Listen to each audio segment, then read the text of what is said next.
Hello, everybody, and welcome to another edition of Average Superstar TV. I'm your host, Lauren Lepre, and I'd like to welcome you to episode 97.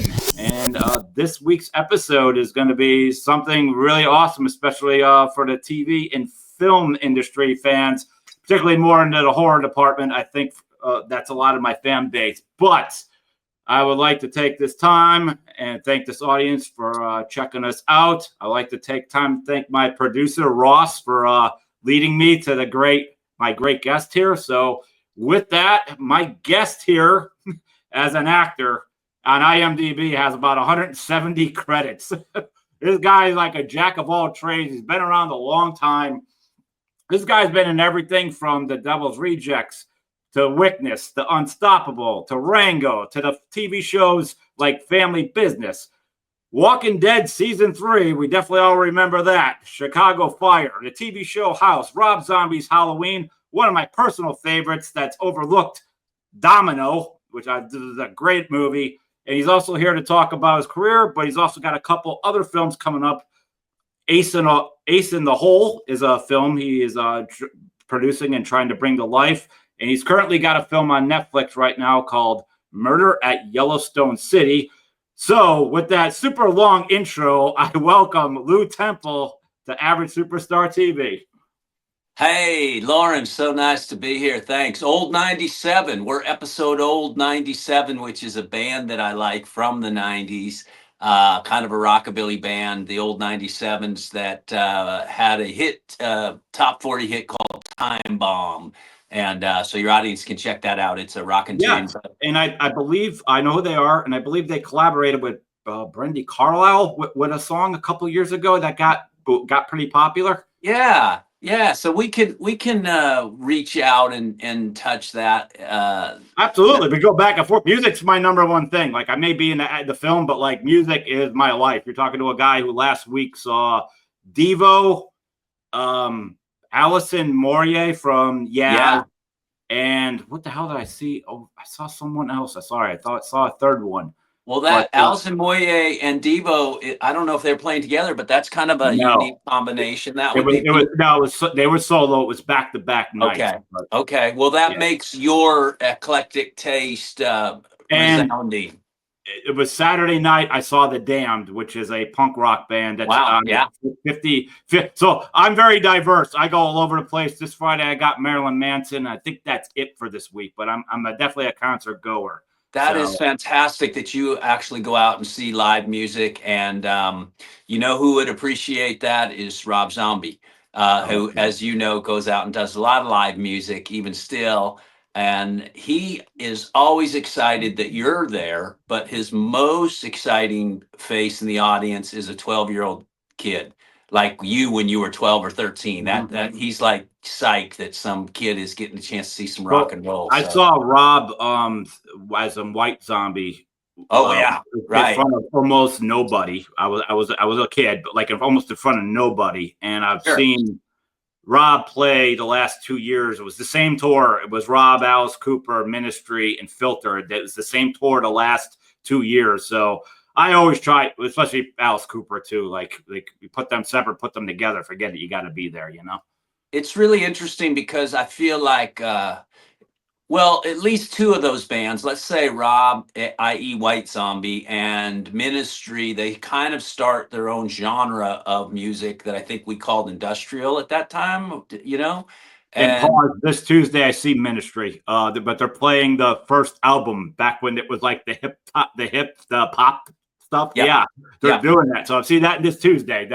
Keep going. And for me, that speaks to like Rob, because I think ultimately he is hardcore, but he's just as much pop as he is hardcore. And I think he recognized there was an audience that could be attended to, and he wisely, like all good artists, figured out how to, find his niche and land it. And I really wish, for me being a Philadelphia guy, I wish he got to do that Philadelphia Flyers movie, because I think he was a guy to do it. People are like, "Oh, why is a guy from Boston doing it?" He knows that era And I He thought does. He he, loves. He loves. Well, so you're right. He does. He favors hockey as a sport. He wouldn't be what I'd call a guy that drops into ESPN every night. But the hockey season, he's totally into. He loved that script. The script was great. I read it a couple times. I wanted to do the coach, Freddie the Fog, and you know what it was? It was two things, as my understanding. What he told me, it was first and foremost location, because at that time those were old rinks. Those weren't stadiums, and yes. so finding one of those uh, pushed him up into Canada. At least in America, there weren't many of those old rinks in the 70s that were they were more arena stadiums than they were stadiums. Yeah, So that's they played at the Spectrum, and that's been gone for a while. But I know what you're saying. Yeah, so like there was that, which he could have got around and would have. yes, But he more could than have. anything, the NHL was really, or is really, wanting to brand itself as a family event, and they were nervous about signing off on Rob doing a really violent hockey movie. But the NHL, But I it was think, also the era, though. So it's like you could say, like, yo, this was the tell the truth. It was 74 to like 76 was like the yeah, big broad street. Like it was a totally different sport. You can't do that now. You can't. no, You can't do any of that stuff now. No one tries to. I think they don't even want to represent it. I don't think they want to, so it would require Rob to have kind of fictionalized it a little bit, which is not what he wanted to do at all. He wanted to tell the real story of this bloodbath on Yeah. ice, and which he would be great at. And there's just enough, I think, actors who can skate, because he was always like, any guys who can you skate? I'm like, I don't skate, but I know a couple guys who could probably skate. And there's Well, that was like, like Nick Nolte was supposed to be the lead in Slapshot, but he couldn't skate. yeah, Yeah, I mean, exactly. so that's why I went to Paul Newman. Like, there's only Newman, certain. I guess, could skate enough. I don't Yeah. know. But that's like Keanu Reeves could play hockey. Jason Priestley could play hockey. Like they're like I know some of them out there because I've seen them do the charity You know stuff. who can? Corey That Haim used guy, to be able to was a hockey player. Corey Haim was in his day. So Robbie Amell, that guy that the Robbie and Stephen Amell, those two cousins that are superhero guys, are good skaters. okay. So yeah, and there's enough Canadian actors. You'd find your way. There's But also enough time. It's just like doing a western. Like, hey, I've never been on a horse. Well, they're gonna train you for a few months with how to skate. Because it's a movie. You can make anything happen. You can, it's not a real game. I hope Rob still has that on his desk, but I don't think it's moving. I blame the Flyers, and I blame that because I was hearing the Flyers were pushing back and all that, and I'm like, like hockey needs identity. Like what's the last hockey game, which movie? I mean, was Miracle, which I absolutely love, and it's Yeah, flawless. I think it's Kurt Russell's greatest performance. Kurt Russell yeah, has been everything, but look how memorable it is, and we watch it yeah, all the time. Like, come on, like the NHL needs. I never liked how they don't market like the way they they get don't. the NBA players do, I don't know why. And I think NHL could be the best sport in the world because it's the only sport where the entire world is playing. Czechoslovakia, Russia, Canada, like Yeah, if you follow your hockey team, half of them don't speak English right because it's their first truce. So if you could get the guy from Switzerland to start doing TV ads, get the guy from Russia to do the TV ads. I think you could take over the entire world, but they just don't seem to focus on that. yeah, they keep it pretty insular as the NHL goes. And a hockey game is best live. It's great. I mean, for devout fans, of course, watching it on television is also wonderful. But man, when you go to one of those matches, it is really a lot of fun and exciting. It's people. No, Matt, you're right. Any of them are amazing, but particularly like when you say like I'll give my division more, but like Penguins, Flyers, Rangers, Bruins, like when you got like those when you got the fan base that like they live and die for this, it makes it so much more intense. It just makes it so much more intense, And there's a lot of average superstars on ice, I Yeah, gotta say. You're damn right.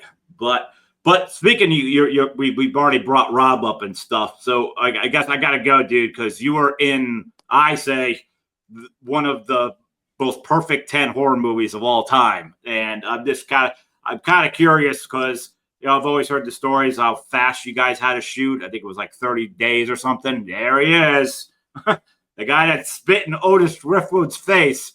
I've got a great story about that.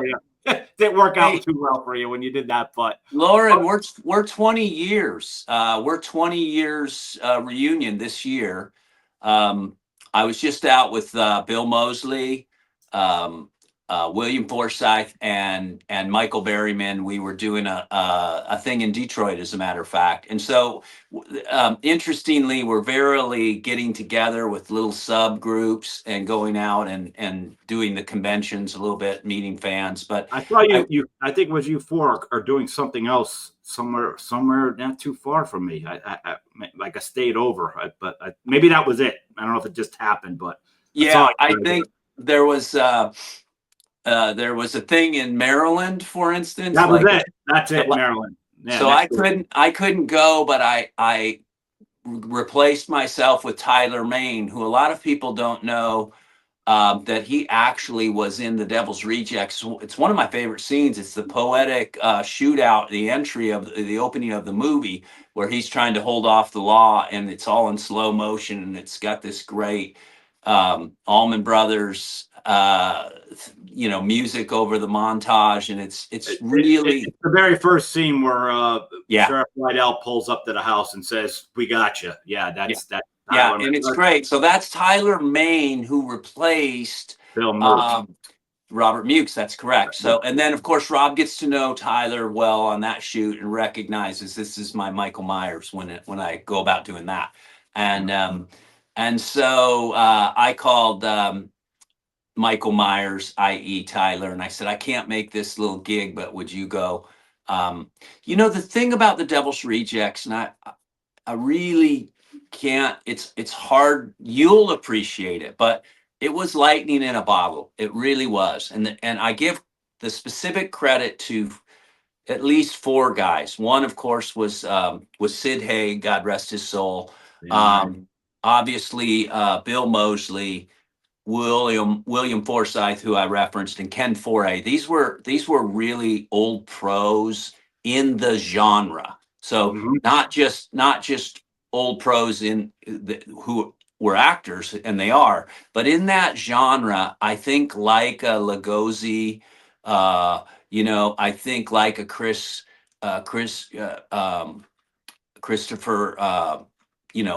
Plummer. I think they had a special skill set that is hard to identify. What I determined what it was, because I'd never done a horror film prior to The Devil's Rejects, but I was watching, and they would ever so slightly just lean into the camera you were also in camera, and so it would invade your personal space, and you could feel the tension, and it just was something that they could rock from their heel to their toe and make it different. They could affect a scene, and it was amazing. And they brought that's veterans just know, like they see the shot, they know what they could do. I feel like we don't get that in our, and no offense, because look at their background, but we might not get that in our Terrifiers. We might not get that in our Smiles. And speaking of horror genre, I do classify it in these two camps right now.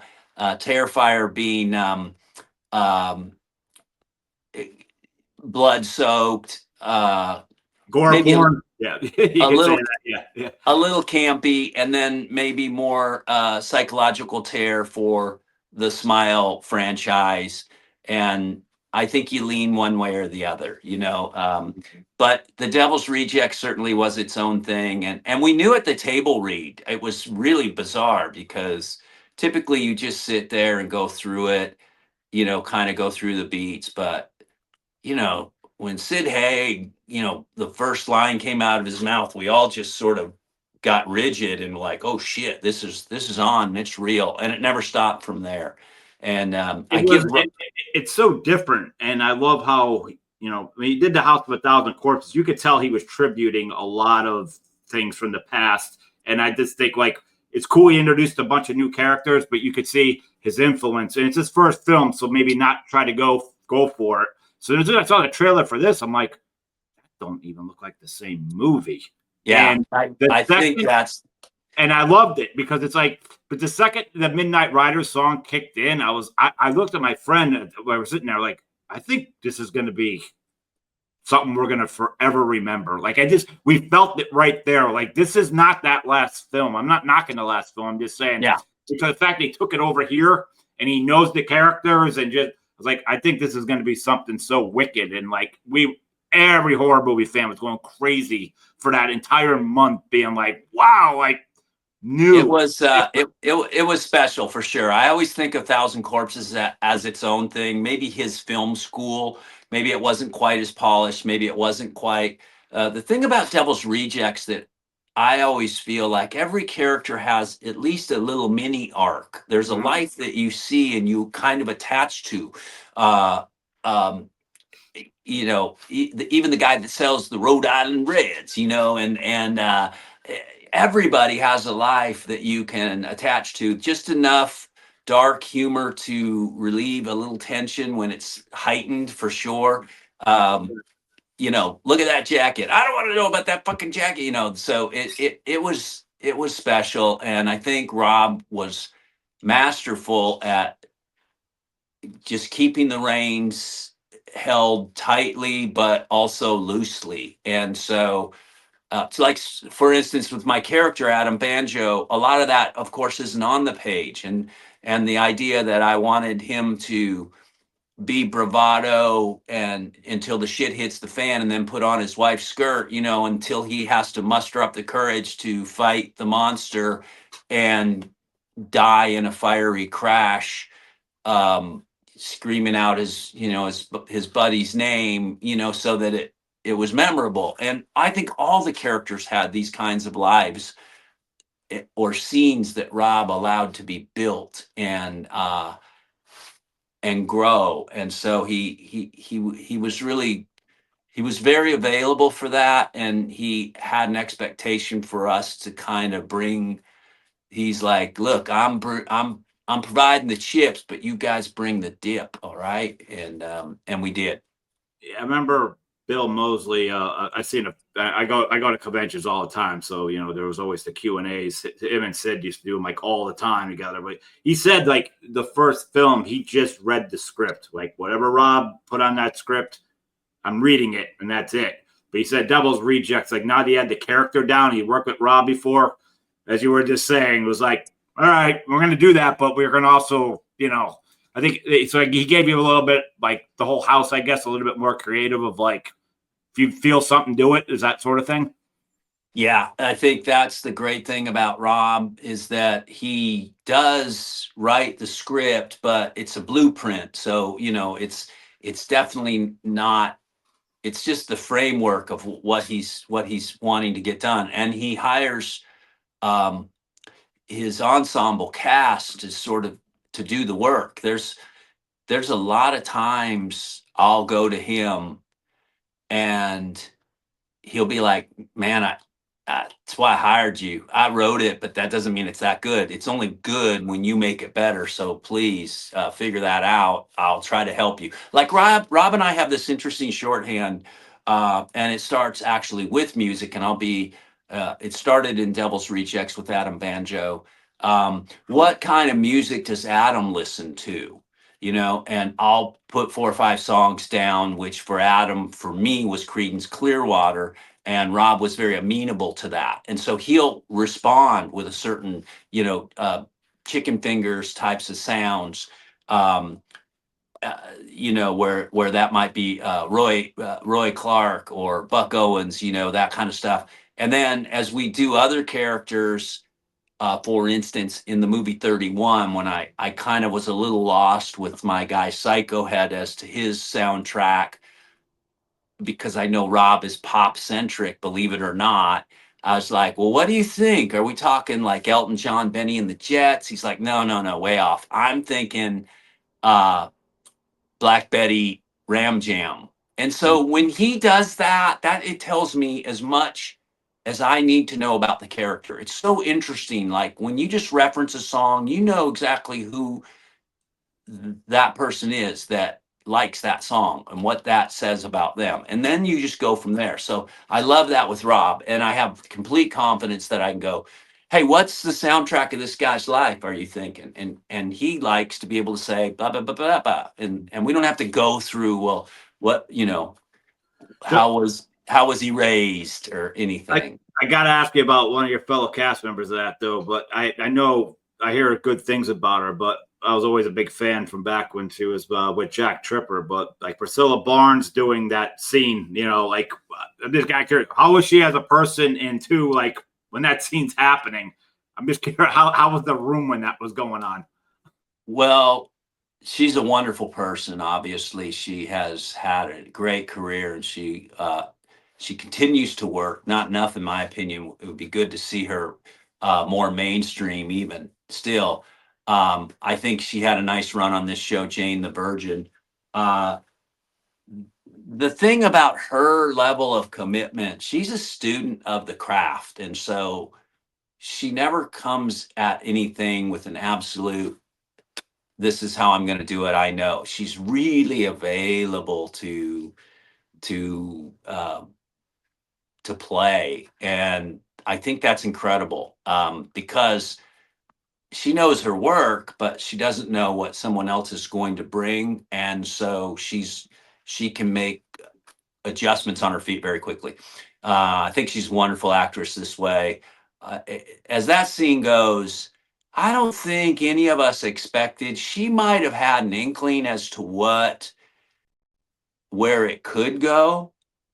I think, like a great athlete, she saw an opening in the line, and just blew through it and then was off. So I think when she recognized that Otis was going to give her the opportunity to overpower him, she took it and did that. And the tension and the awkward uncomfortableness, if that's a word, It is for during that, especially, yeah.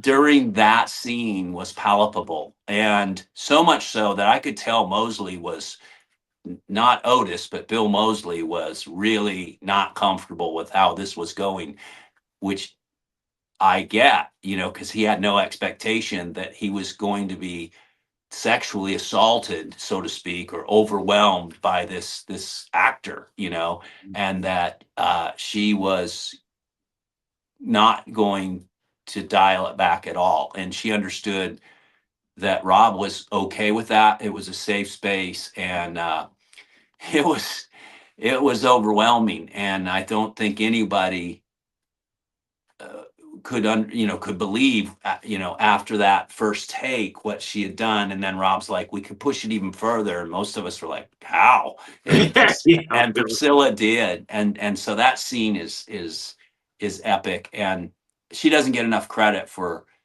uh and and then, when you do that, the intensity so high, which is typical of Rob, and you've seen him in concert, so you know the intensity that he has as a performer. It's full on. He's entirely committed.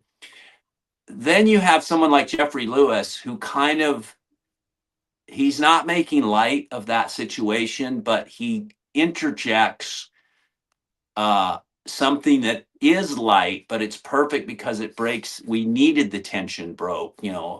Hey, look at that octopus on television. I just Yeah. You see that? And so there's just some genius to both. And so she's great. He was great. He was just so Jeffrey Lewis, who of course is Juliette Lewis's father. Or he hands you a business card when you meet him, Lauren, that says Clint Eastwood's best friend. Yeah. Uh, uh, so Love both of he's, those movies. Yep. yeah, he's delightful, but he was just so tickled by Rob. He was so, all the work he's done in his career, he just thought Rob was so delightful. This crazy guy with dreadlocks, and it's so. I don't know that he ever felt like he was making a movie. I felt like he was just, having a play date with this child at that time, and so it was a lot of fun. I learned a lot from him. For instance, I'll offer this one story. He said, whenever you're talking to the lead of the movie, always put your hand on his shoulder when you're saying something. That way they can't cut you out. So let me piggyback off that. He talked about in which way you can, in which way but loose. So the he noticed he was getting cut. Anytime the camera, like Clint Eastwood loved the camera on him, where he would just do those dead stares. So he noticed in any which way but loose that he was Joffrey was cut if he was like kind of standing there. They zoomed in, so he said for the next movie he'd stand closer to him. So in the editing room, like he's in the scene. Yeah, I mean, he was a Clint caught that at the premiere and is like, "Yeah, I know what you did there." yeah, he's just a genius of observation, and then his quips or his improv is just, I'm gonna pray to the bunnies, and all the and it made it just gave it the right recipe.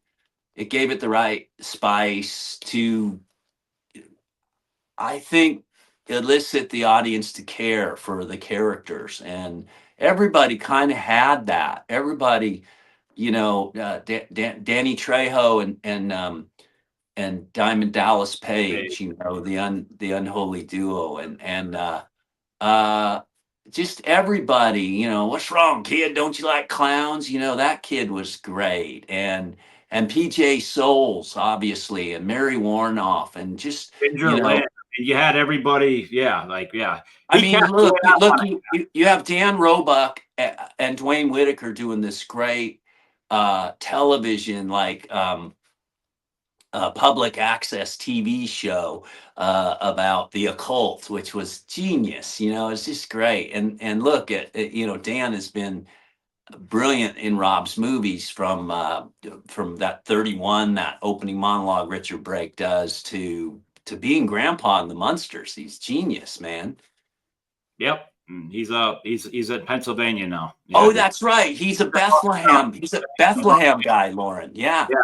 Easton, but yeah, I think it's Easton, but yeah, it's right next to it. So yeah, he's been there. So good for him. So brother, I gotta switch gears to another.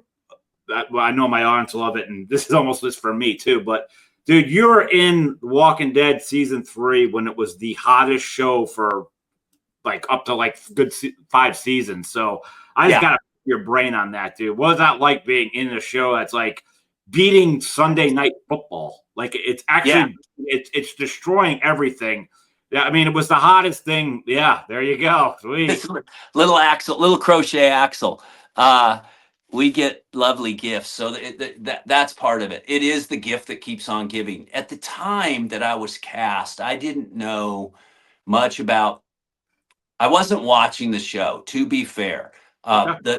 The I was busy. I was working on the Lone Ranger at the time, and we were out in the desert, and I was living a boy's dream, being a cowboy. And I had put on tape. Well, before that, they had brought us all in, going way back. Even, sorry, Lauren, I digress. Going even before that, the graphic novels had come across my desk just based on my horror pedigree. I saw these Walking Dead graphic novels. I thought they were really cool, ultra violent. I'm like, there's no way this is going to be done on TV. And everybody's like, yeah, they're making a TV show about it. I'm like, I don't think it will. They can't put that on TV. And lo and behold, they did. And so I did see the first episode, and I was like, holy shit, they really did do that violent. And it is that graphic. Well, then they had us all come in to read, the cast team here in Los Angeles, for the role of Merle. And we all did that monologue up on the roof. And thankfully, they found out that Michael Rooker was genius at that. And so then they You were brought, you were trying out for Merle? yes, It yeah. was really good for you. Yeah. And then they brought us in a couple weeks later, a lot of us, to read for Merle's brother, who didn't have a name or any lines in the script at that point, Mhm. and just read it the monologue again, but do it different than you did it last time, as if you were his little brother.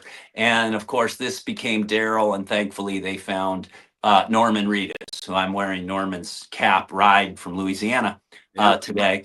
And then, but so by the time Axel came around, they had a good idea who I was at the least, and they liked me well enough. And it was so interesting because the audition for Axel was a conversation with T Dog, played by Irony Singleton, about mustache and grooming facial hair, and it was very ridiculous. It was all false sides. So they offered me the role, and at the time I was still doing Lone Ranger. And I knew that I couldn't shave the mustache, and B, I still had some work to do. And the Lone Ranger had been this like epic adventure, and I didn't want to screw it up. So I was like, look, I don't think I can come do this.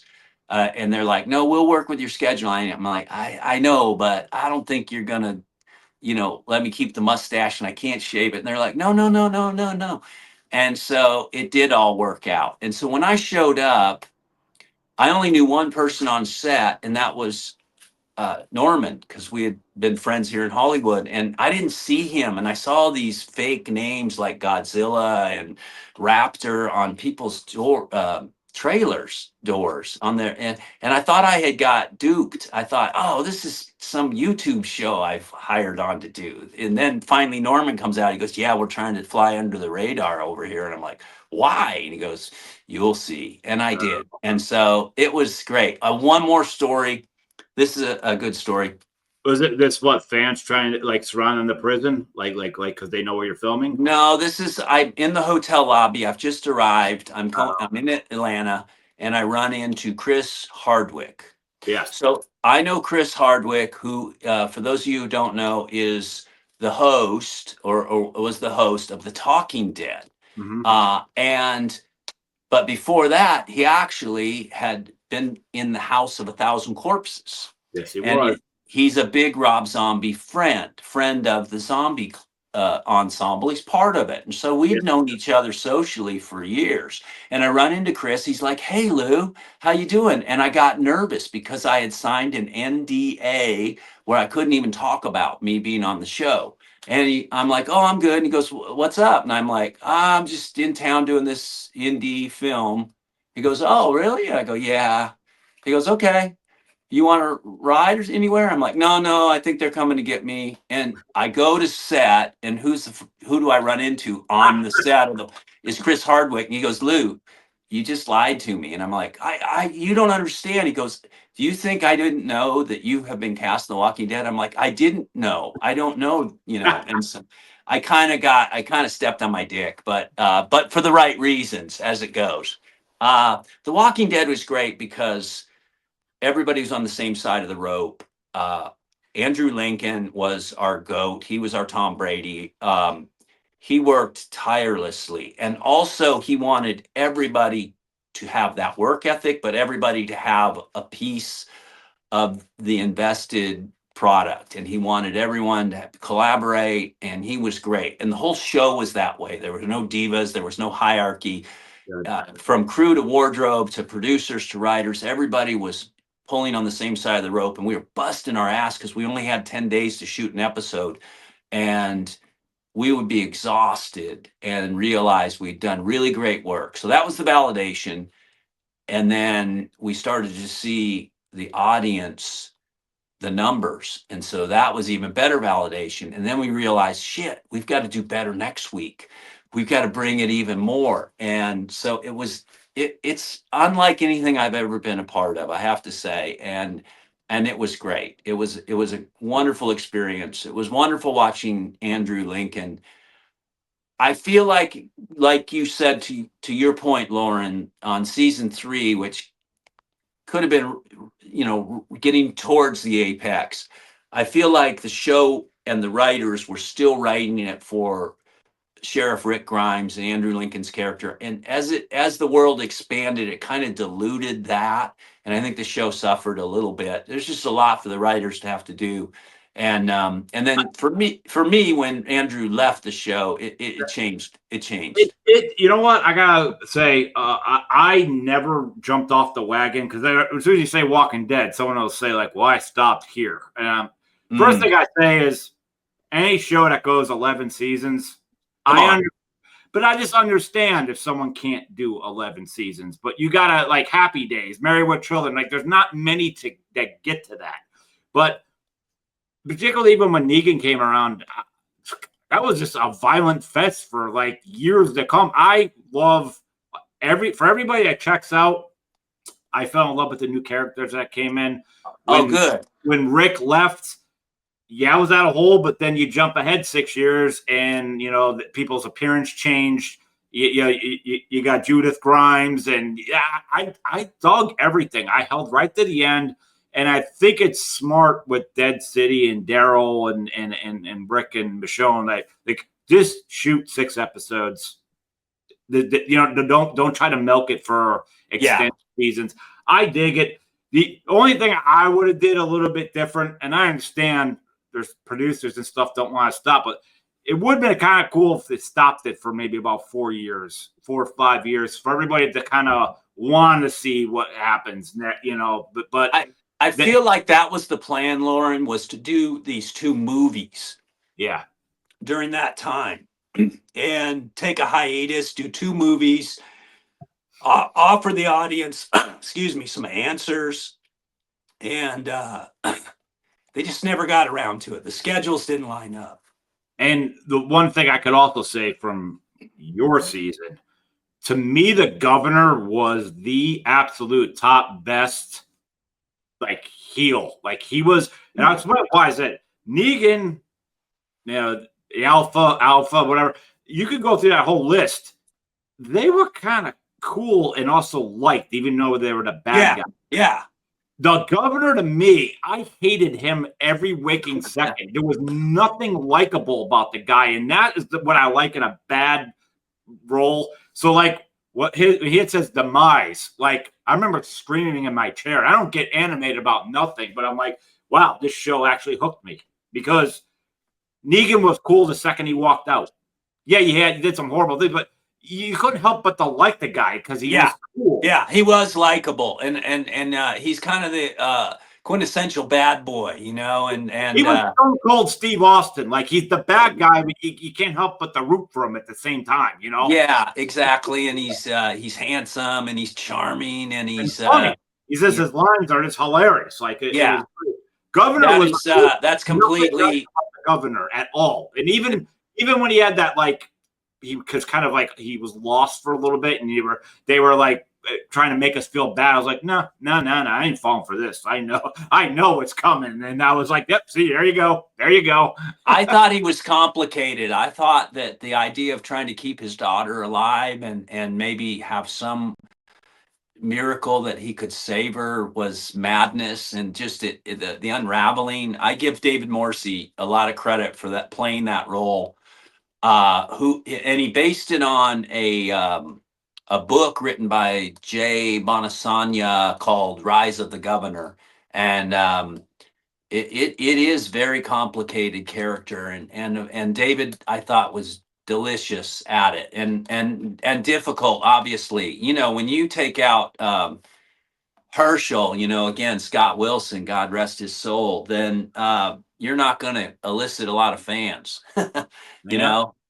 And Glenn were probably the 2 most loved, like of the whole freaking series. Like the deaths nobody wanted to see happen, Yeah. So they had come to me and said, look, we thought you were going to be able to make it through the war of the prison, but it looks like the Governor's arrival, he needs to draw first blood, or he's going to be, he's going to show up and look impotent. So we've got to take someone out. We're not saying it's you. As a matter of fact, it's a couple of the series regulars that are on the chopping block. Won't mention any names, but they did. And I was like, okay, so it might not be me. And then you do this denial dance, Lauren, where you're like, hey, let me give you an idea. This other guy, he sucks. Why don't you kill him? And but then they came and they said, look, it looks like it's going to be so you do your job. And the only thing I said is I did say I'd love for it to be, well, they asked me if I wanted to reanimate and become a walker. I'm like, no, I actually don't want to do that. That's too much work in the makeup trailer. Yeah.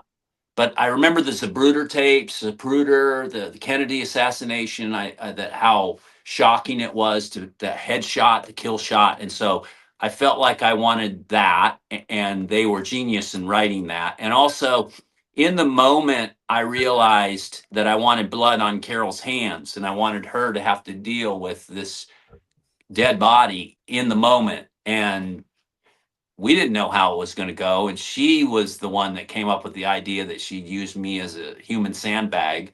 And so it all kind of happened organically and geniusly. So I'd like to take some Yeah. credit that I helped I save I think Carol. that's awesome. And I have to say, like, you had one of those deaths that, like, yeah, like you said, Kennedy, like, you didn't see coming, because you and Carol are having like a funny conversation. You're trying to show your interest in her, and you're Yeah. joking back and forth, and in the middle of a joke, poof, Yep. that guy, you're like, oh man. That was the point. Yeah, we wanted it to not be indicated that it was coming, and for it to be kind of a gut punch, which I think we did a great job with. And I'm really pleased with how Axel had his demise. And we were happy to be able to do that. The sad thing, I feel like they had also talked about the opportunity of maybe doing a campfire scene, which is a standalone episode of recalling what had gone on in the prison, like Attica, like the riot when everybody turned and the virus had taken hold of the prison, and how it just became this They have a mayhem. series that's like those one-offs. Forgot what Mhm. it's called, but like Tales of the Walking Dead. They Yeah, gotta. yeah. I like when they would bring back some things. Like, I thought that was a cool idea. Like those. Yeah, and so we never got around to doing that prison story, sadly. But I thought it would be. I thought because they killed all the prisoners, right away. So it was. And keep in mind when we showed up again, to your point about how the season was. We were starting to really pick up on some energy. They had been for season 2 at Herschel's farm the entire season, and not a lot of fresh blood. Yep. So 5 new prisoners was exciting, like at that time. And There then, was the location change too, because like some people were just like, "Oh, I can't stand it. I don't dig it." And I was like, "I just got to back you up." You thought season 2 was like this amazing, because it was reality. It was just they were all hanging in the house, and they'd go yeah, out, there'd be a little bit of trouble. It's like, you're telling me with this Negan thing going on and nonstop action, like this you're not liking this. Sometimes I just don't understand what people's point of view of what's good and what's bad. I just had to ask them. But I mean, the whole ending of season 2 is, or was it mid season? I don't remember, with Sophia. Like, that was just like gut wrench. You're just like, oh man, like you're just like, oh man. yeah.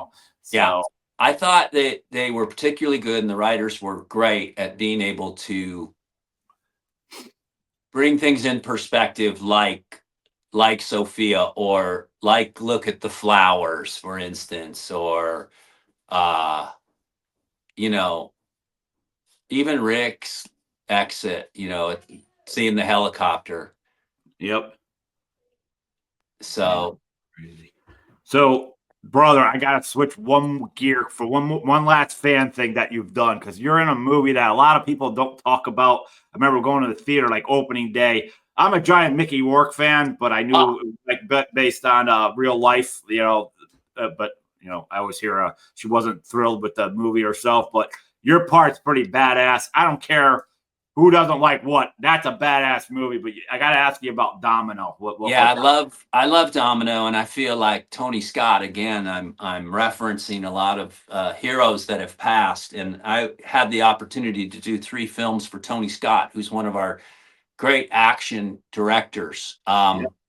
He was exercising his rock and roll, person, his essence in this movie. It was bonkers. It was psycho. Uh, the story was written by Richard Kelly, he wrote the script of Domino. It's a true story about Lawrence Harvey's daughter, who actually became a bounty hunter. She was rather resistant to the posh upbringing that she had, and also she was a model. She was a very attractive woman, and she just dismissed all that to become a bounty hunter of all things. Richard Kelly wrote Donnie Darko, by the way. So we have this crazy bounty hunter movie with all kinds of hijinks and activities um, that take place, of which I was part of Yeah, you were. as Yeah, Locust at arm's Fender. length. We'll say at arm's length. Yeah. Yes, yes, as Locust Fender, and so it was incredible because it was typical of Tony. Huge set pieces, huge action, incredible amounts of cameras, very little rehearsal. It was like a gunfight. You just showed up. You better know your shit, and even if you didn't, it was going to work. And Mickey was right in the middle of it, and it was a very young Keira Knightley, by the way, Yeah. who wasn't even of age. I think she was only 19 at the time, and she was great. And we were discovering a young well, at least in our country, a newcomer named Edgar Ramirez, who's had an incredible career. And then Yep. it was just a lot of fun to work with Brian Austin Green and Ian I Ziering know 210, boys. Yep. playing themselves, and even Chris Walken, who was fun, fun, fun. Dabney Coleman was in this movie. Delroy Lindo, Macy Gray. I got to have a strip scene with Macy Gray as a stripper. So much fun. The pacing Um, of that was great. I love the narration. Like I was so into it. I walked out of the theater like that's gonna make like 200 grand and a million, and it just didn't. Like I was hearing all the reviews of like I don't care what anyone says. This I love this movie. Like it's just it was nobody got it. It was very odd that nobody got it. We were making the movie Unstoppable, in fact, which is a Pennsylvania. We filmed up in Bradford, Pennsylvania, doing Unstoppable, the Runaway Train movie. Bradford is I think it's Western Pennsylvania. It's home of the closer to Zippo. in Monroeville, like where the Yeah, Dawn Dead was filmed. Yeah.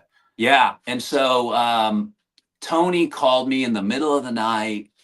I think he was just reflecting on Domino, and at that time, he knew my name was Lou, but he kept calling me Locust. We made a good movie. I'm like, nobody got it, and I'm like, we did, Tony, but we're making a good movie now. Denzel's going to be awesome, and so uh, and he was, and Chris Pine was too, and that movie, I think, to your point, is underrated. And I think when people see it now, they're like, "Shit, that movie was crazy." You know Uh, what it was too? It wasn't just like because it was crazy. It was different. The pacing of that, I can't compare another movie like that. yeah, it's got There's action movies, but nothing like this. Like how she's telling a story and stuff, and it's narrated, and it was hip. There's nothing boring about all this the film in any all way. the slide cuts, the broken frames, the Yep, bleach bypass film filter. It just was. Lucy Liu is in this movie, by the way. Obviously, it's a yep. great cast. Everybody's doing wonderfully. Um, you know, And then she passed away. Like, was it even before the premiere? she did. Yeah, I got to know her a little bit, interestingly, and she Did was she care? Did she care there was even a movie? Was she that punk rock, or was she kind of a she was pretty punk rock, I have to say. She was clean and sober, but I think in the celebration of this event, uh, she OD'd, and it was sad. She never had the people around her to give her better guidance, I think, than what. Um, that's like a tale of a lot of Hollywood. yeah, Like yeah, because and they're kind of born into royalty. They don't understand no a lot of the times, you know? yeah, or no doubt, and they think they're bulletproof, Yeah. and at the end of the day, it will get you. It's going to get you, and Domino is so exciting because uh, I got to do so much with Tony be out in the desert with Tom Waits, who plays my dad. He's, and it's just One of crazy. the few artists I've not seen that I'd really love to, but I don't think it's ever going to happen. I've seen almost everybody. I wish I could have saw Tom Waits. Yeah. He is great. He is as artistic as anybody I've ever been around. He's really special. And of course, we shot the whole movie in Vegas.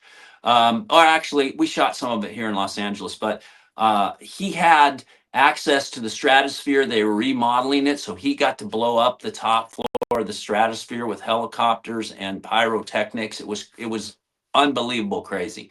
And Yeah. that shootout scene at the top is just genius. And I just thought I just never seen anything like that or been part of it since, and so I got to do two movies for Gore Verbinski, Rango and The Lone Ranger, and he's a big action director too, and I could tell that those guys all use Tony Scott, Ridley's brother, as their mentor for making big movies, including Michael Bay.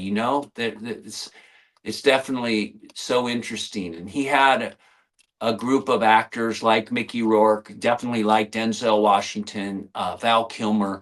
He had, maybe they would be considered bad boys, not so much. Maybe for other directors, difficult to work with, but Tony could wrangle them in and get the best out of them. Tony had great actor's instinct, by the way, which I credit. He doesn't get enough credit for that, for sure. Wait. So you also have a movie currently that you've been talking about that's on Netflix called Murder at Yellowstone City. Yeah, it just came out. It's a Western. It's a whodunit. There's a killing. There's a killing in town. Let's figure it out. And there's a lot of suspicious characters, of which I am one, as the town's local card sharp. And so it's got a good cast as well. Richard Dreyfuss from Jaws or American Graffiti or Mr. Holland's Opus, or just name Stand any. by Me, or the list goes on and on. Yep. Yeah, name something. He's in it, and genius in it. He's wonderful. Um, we've got Gabriel Byrne, from Usual Suspect, who's great. He's in it. So the actors are fantastic. Isaiah Mustafa is formerly the Old Spice guy. We shot it in Montana, and beautiful Yellowstone, right on the south edge there in Livingston, at the Yellowstone Film Ranch. It's a cowboy movie, a Western, which I love, horse movies. And it's just recently hit Netflix, and it's performing pretty well. I think, one, because it's a Western, and two, because it's a mystery. And so you'll enjoy that. It's pretty great. Awesome. There was a baseball movie I had out earlier this summer, which also performed well on Netflix, called You Gotta Believe, with Luke Wilson and Greg Kinnear, about a true story about a Little League baseball team out of Dallas, out of Fort Worth, Texas, making it to the Little League World Series and almost winning it, playing the longest Little League World Series game recorded to date. And we filmed Williamsport, Pennsylvania for Canada, or Canada for Williamsport. And I'm not sure that was the best idea, but we made it work. And so that movie's done pretty well. And then, of course, you had mentioned Ace in the Hole, which is a movie that I have written and I will direct. It's a coming of age movie based around fly fishing up in Montana, as a river runs through it. Kind of a Fisher of Men story. It's got a good moral compass. No horror whatsoever attached to it, but a good family movie. I dig it. Sweet. So, all right, Lou, this is like the last segment I always try to do with my show, and I try to pull a list of questions. I call it 10 rounds of Okay. just about people might not know about you. So I start off, I know we were talking about music at the very beginning. Who's your favorite artist? Musically, Creedence Clearwater for sure. I love Fogerty. I love his '70s sensibility. I love that that band broke and became rock and roll uh, stadium stars. You know, after the Beatles, they actually filled in for the Beatles at one point. Um, I love how they were hippies from San Francisco, but could sound like they were out of the bayou, out of Louisiana. And I just love the stories that they told in their music. And as much as anything, maybe their bass line, it moves me. It keeps me moving. Beautiful. I saw John Fogerty. I don't know if I saw CCR, but I saw John obviously by himself because they're Yeah, not. yeah. Yeah, They I had saw kind of him. a rough falling Yeah, out. that's a rough one. But I saw John open for ZZ Top, and I was so happy. Nice. I just got to see them because Dusty Baker died maybe about a half a year later. So Oh, wow. Yeah, you got to see I got Dusty. to slide Yeah. into home plate just in time. So I'm very grateful for that one. But ZZ what Top is another great, obviously a great band. Lagrange is one of those songs. So there's two, like when I need a pick me up or I need to like get jacked up for a scene, I will listen to Commotion by CCR and I will listen to Lagrange by ZZ Top, and those two songs speak to me a lot. Sweet. Next one up. What is your favorite album of all time? Oh man, this is a music question still, and so So I always tell people like because I wouldn't be able to answer this without saying about four or something. So if you have more than one, go for it. yeah. Interestingly, I think that the albums are based on times in your life, and so um, that Green River CCR album. When I was a little boy, my parents played that a lot. Uh, John Denver had an album out, I think, called it was probably the greatest hits, but it might have been called "Thank God I'm a Country Boy." I love that album. Um, The Killers have an album out called Sam's Town that I like a lot. You know, here's a domino story. Brian Austin Green and Ian Ziering and myself are spending a lot of time together. We're in Las Vegas. We're hitting all the restaurants. We're hitting all the clubs. We're hitting on gambling. And we get a call from Wire Image that says, would you guys like to come and shoot an album cover? And we're like, we really thought we were, you know, big time. We're doing this huge studio film, and we're like, no, who's the band? And we didn't know who they were. They're like, well, they're a local band from Vegas, and they're going to do this Russian Roulette album cover, and they'd love for you guys. And we're like, we're going to see Green Day. We're not going to go do. Anyway, it turned out the band was the Killers. And I've always tried to reach Brandon Flowers and say, hey, man, I'm sorry. I would like to come see. He's never responded again to me. But I do like that Killers Sam's Town album. And I'd be remiss if I didn't, in all of the music reference, um, Johnny Cash Ride This Train is a good album that I like. And Marty Robbins has a Gunfighter album, The Stories of the Gunfighter, that I like. And I love the Foo Fighters. So I think they're one of our great rock and roll bands. Sweet. All right. Third, this be right up your alley because I bet you got some a curveball, or maybe I don't. I don't know. What's your favorite venue to see a show at? The venue to see a show at is Tipitino's in New Orleans. I see. I knew you would have a good one.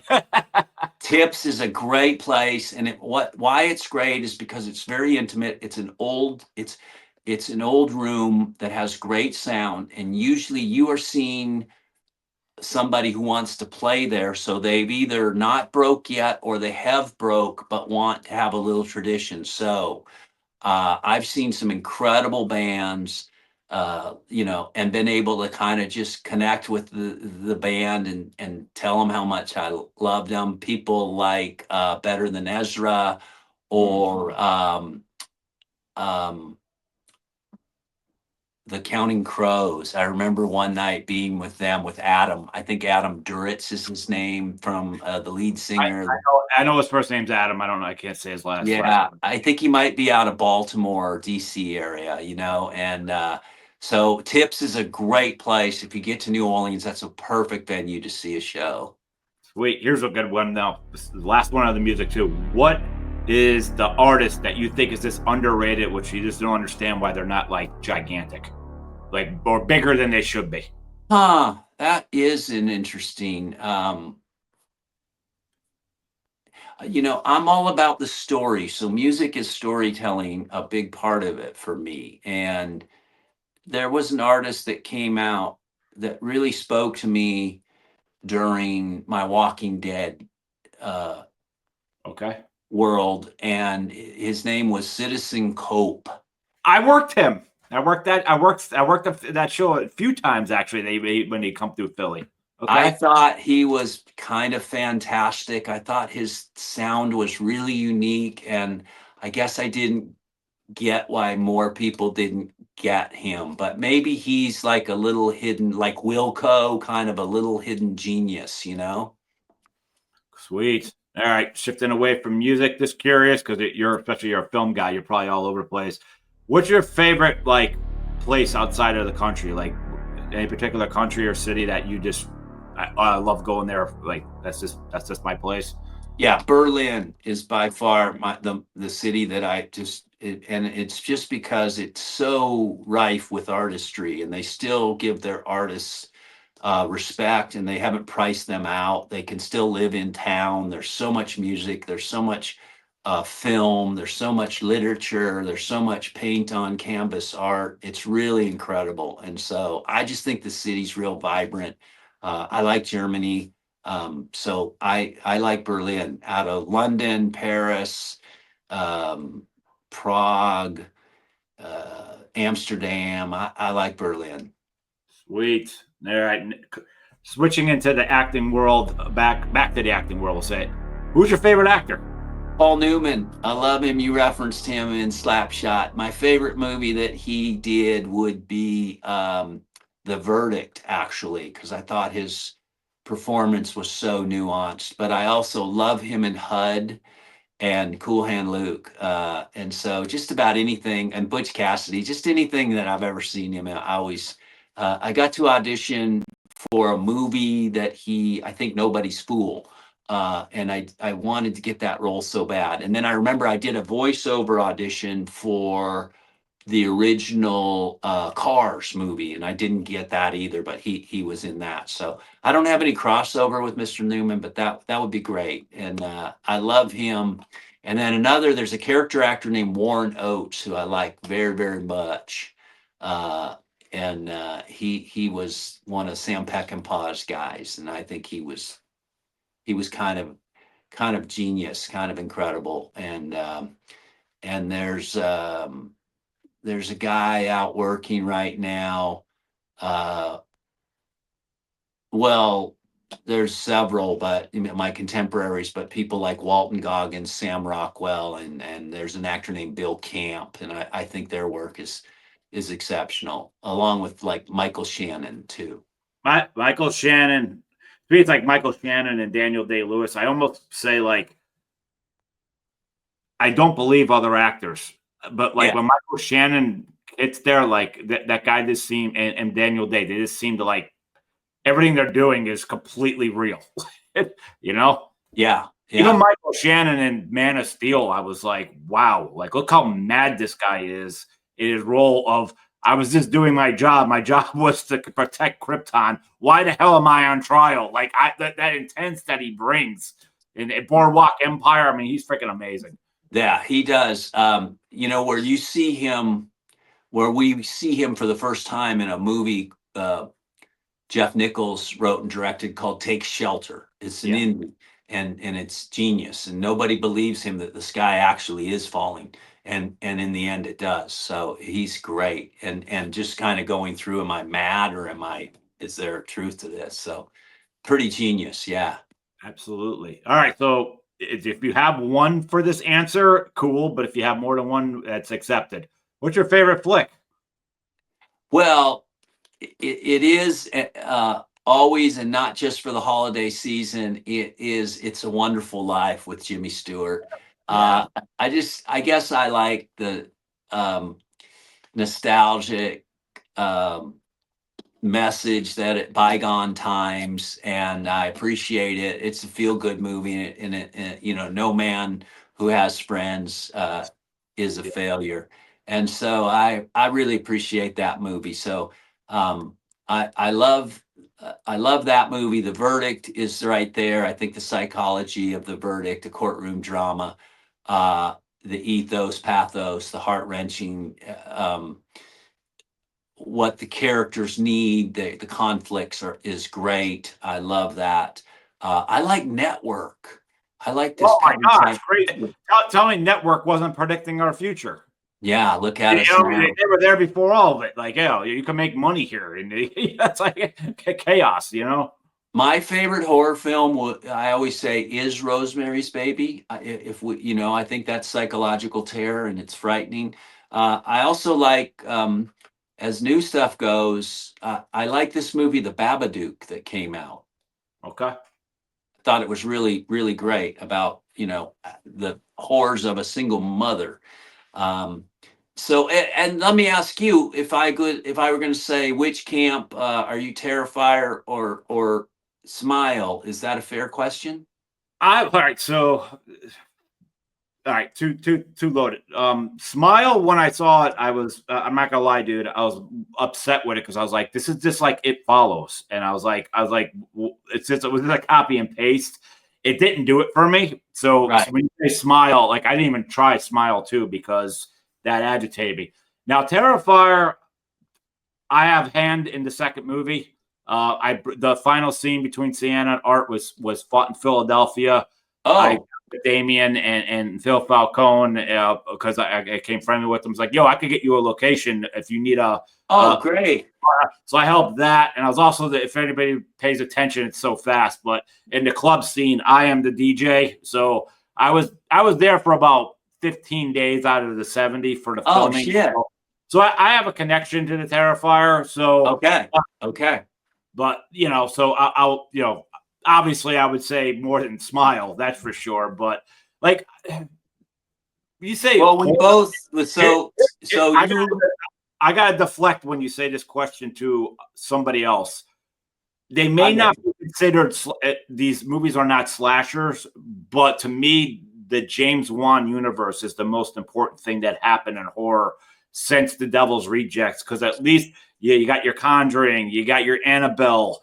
God, the list goes on and on. But James Wan at least brought us like 7 or 8 franchises. The Nun, like we need new characters, and Yeah. I side with James Wan. I say he was the most important thing. Like some people are like, well, they're not slashers. Okay, they're not slashers, but at least you got something new to go with. Yeah, they definitely have lore. That's the truth. So you're attached to the Terrifier 2, which is Yeah. super cool. I'm actually attached to Smile because I did a short film down at Chapman University for these young kids who took it to South by Southwest, called Laura Hasn't Slept, which is the uh, precursor to Smile. It's what got them their deal at Universal. So I am verily attached, and they're like, Awesome. We're both representing both sides. I dig it. Your own question. That's awesome. that's right. But I get to go out and socialize with Damien and David Thornton quite a bit. So I always respect and appreciate their work. Yeah, they're the new boys in town. So I'm more pumped to see what Damien does after Terrifier. Like I'm just Yeah. curious after he does this fourth one, what's because he's been on shows talking about like he loves this, but he's got other ideas besides this. So we'll Yeah. see. Right. We'll see what comes up next. Two more. What is that one dream role you want to do before your acting career ends? Oh, wow. Uh, I don't think I have ever uh I would like to try one of these action move or action hero what uh IP, DC Comic, Marvel, one of these roles as I suppose it would be a villain or a sidekick or something. It's just so far out of my box because I feel like I'm kind of an indie character guy, and you don't really see those kinds of guys. Although Walton showed up in I think the Ant-Man villainously, and we see now and again those guys, but I think it'd be fun to try to be a part of something big like that, um, just from the standpoint of doing it, and also the challenge of a musical. I've never done a musical, although I've been in movies with music, but never really I've never really done a musical, so that might be one. Brother, I grew up on like Grease and Hair, and I mean, even just go to Footloose and this and that. Like, I love musicals, but I gotta be honest, dude, for me, I'd Peter Brady the whole movie. Like, I'm not, Oh, you don't want me singing. that's funny. That is funny. Sweet. All right, brother. And the final question for this: who is your favorite person of history from, or even alive, but or with past, that you just love to hear about, that you're just all in on when you hear the person's name? Oh, that's great. Well, I'm a huge baseball fan, so I love baseball, and so my go-to person is Babe Ruth. I'm fascinated by his time and his place in a country um, that could be taken over by a personality of that magnitude. That a candy bar would be named after him, or if you did something, it Great became answer. I like it. Ruthian. Yeah. So yeah, so I always take note when I hear a Babe Ruth story. Awesome. Awesome. Well, Lou, that concludes the show, and I'm thanking you a million times for taking What your a time to pleasure. join Average Superstar TV. This is the part where I tell everybody, if they like the show, if you hit the subscribe button, it's very highly valued. And the floor is yours, Lou, for anything you would like to plug. Go for it. Well, thanks. You can find me on all the socials. I'm Lou Temple Actor on Instagram or X, Facebook. I'm just out there, Lou Temple, and I even do TikTok, Lou Temple Actor. But look, more than anything, I just want to thank you for having me, and I give your audience, you get something really special here if you're tuning in with a great interview. So thanks for being so prepared and asking, great questions and being a great conversationalist yourself, Lauren. I applaud you, and I hope you keep going as the 97th episode going to 98, scratching your way, clawing your way to that 100, At 100, at 100, yep. that centurion mark. So I can't wait to hear who the 100th guest is going to be and how you celebrate that. And just, your audience is very fortunate to have you. And so continue doing the great job you do. Thank you. And with that, I thank this audience for taking the time to check out the show. Any comments will be answered. Stand by for my film directory to find out where to watch my work. And with that, as I always say, the party's over. And 2, get off the internet.